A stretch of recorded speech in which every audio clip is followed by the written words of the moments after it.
Welcome to The Explainer. We're going to talk about how countries, entire nations, are in a constant battle for your approval, kind of like big brands. Let's break it down slide by slide. So let's kick things off with a pretty wild question. Can a whole country, with all its history, its culture, its people, can it really be boiled down to a brand, just like Coca-Cola or Apple? All right, here's what we've got on tap. We're going to look at what a national brand even is, then we'll get into the currency of soft power. After that, we'll check out 3 different diplomatic playbooks, see how countries try to win hearts and minds, and wrap up with why this is the new global battlefield. Let's get into it.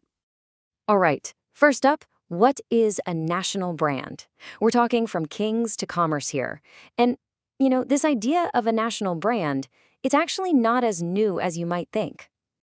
I mean, this has been going on for centuries. You've got guys like Louis XIV, who meticulously crafted this image of French glory, all centered on Versailles.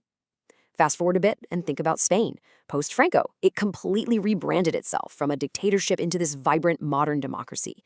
That deliberate management of a country's reputation, that's the whole game of nation branding, right there. So that begs the question, right? How does a country actually build influence today? Because it's not just about tanks and armies. This brings us to a really crucial concept, soft power.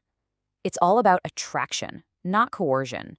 Okay, so what is soft power? Well, you can think of it as the real currency of influence in today's world. It's not about forcing people to do things. At its core, it's about making other countries want what you want. It's the power of attraction, right? Pulling people in with your culture, your political ideals, your policies, basically making them admire you. And this slide just lays it out so clearly. You've got hard power on one side, that's the classic stuff, coercion, military force, economic sanctions, the stick. Then on the other side, you've got soft power, which is all about attraction. It's your culture, your values. It's about shaping what others prefer. Now, most countries, the smart ones anyway, they try to use a mix of both. But, and this is a huge but, here's the catch. Simon Anholt puts it perfectly.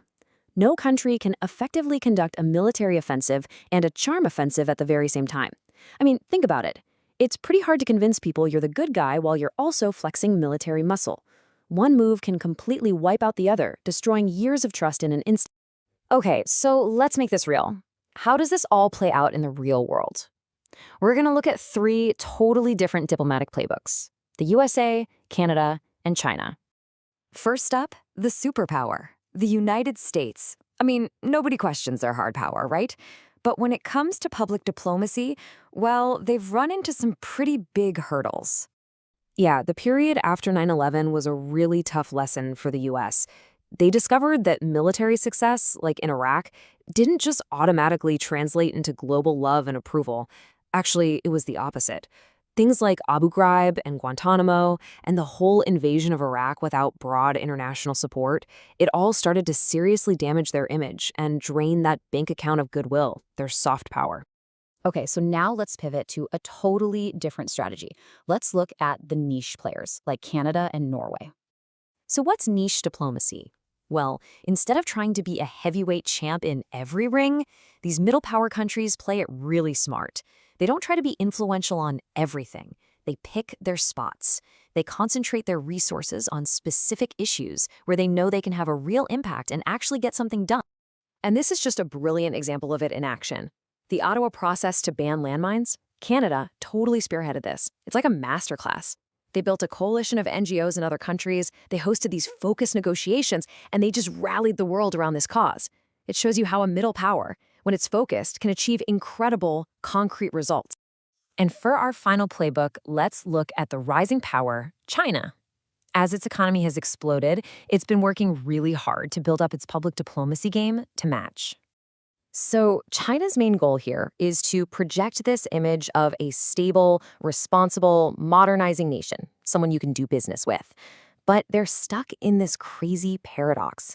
You see, public diplomacy needs openness and trust to really work, but the state's instinct is to control everything really tightly. And that control, like the SARS cover-up back in 2003, can completely undermine the very credibility they're trying so hard to build. Okay, so we've seen the playbooks. But what about the actual tools? How do countries get this stuff done? Let's look at the diplomat's toolkit. And wow, the toolkits are really different. The US tends to integrate everything into the State Department, aiming to directly support foreign policy. Then you have Europe, with places like the UK's British Council, which are more autonomous. The idea there is that independence builds long-term trust. And then there's China, where everything is pretty much government-controlled and designed to directly support state goals. And this is where it gets really interesting. Check this out. The US government, it only spends about $2.7 million a year on sending cultural performers abroad. Now hold that number in your head, because France spends over $1 billion on the same thing. That's not just a rounding error, folks. That's a massive difference in strategy and investment. It tells you everything about how much they value this kind of cultural diplomacy. Okay, so let's bring this all home. The new global battlefield. The big question is, why does any of this matter to you? Well, it matters because we live in this incredibly interconnected world, right? A country can't just get by with slick PR campaigns anymore. People all over the globe are sophisticated. They can tell the difference between spin and reality. So a nation's power, it's just not measured by its armies anymore. The real front lines now are legitimacy, credibility, and trust. So that leaves us with one big final question to think about. In a world where information and ideas cross borders in a split second, which one is actually more powerful in the long run? The ability to force someone to do something, or the ability to convince them that they want to do it?